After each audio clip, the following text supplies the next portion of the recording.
Le management de la carotte et du bâton. Il est de bon ton de railler la méthode de la carotte et du bâton, et aucun manager n'oserait avouer qu'il la pratique. Pourtant, si l'on se contentait de modifier les mots, le concept resterait d'actualité. Pour faire progresser un salarié, pour l'aider à réaliser ses objectifs, il faut le motiver. Tout manager sait que les moteurs de motivation sont différents d'un salarié à un autre. Un tel aura besoin de reconnaissance. Un autre sera sensible à une récompense financière. Un troisième fera tout pour bénéficier d'une promotion, alors qu'un quatrième se dépassera pour devenir cadre. Mais si la règle du jeu prévoit une récompense en cas d'atteinte des objectifs, il est évident qu'en cas contraire, le manager ne peut pas rester passif. Mais il ne lui incombe pas de choisir la sanction la plus humiliante. Il ne lui incombe pas de fouetter moralement le salarié défaillant. Il doit uniquement appliquer la règle du jeu initial que le salarié a acceptée.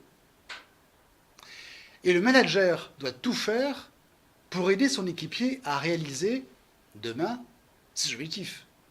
L'assertivité est la posture primordiale du manager. Dire quand c'est bien et dire quand cela ne va pas. Mais il ne doit pas en rester là, car les critères de performance ne sont que des prétextes à agir ensemble. Ils doivent indiquer là où les efforts doivent être portés. Certes, l'image de l'âne est maladroite, mais la technique de la carotte et du bâton est quotidiennement appliquée, aussi bien dans l'entreprise que dans la vie de tous les jours. Les distinctions, les titres, les signes extérieurs de richesse, les témoignages d'affection sont de véritables moteurs, de réelles carottes. Et à l'inverse, la perte d'un mandat, d'une élection, d'un titre, d'un statut, d'une contrepartie financière constitue une blessure narcissique devant laquelle deux postures apparaissent. Le sursaut d'orgueil, qui aiguillonne, ou le défaitisme, qui fait baisser les bras.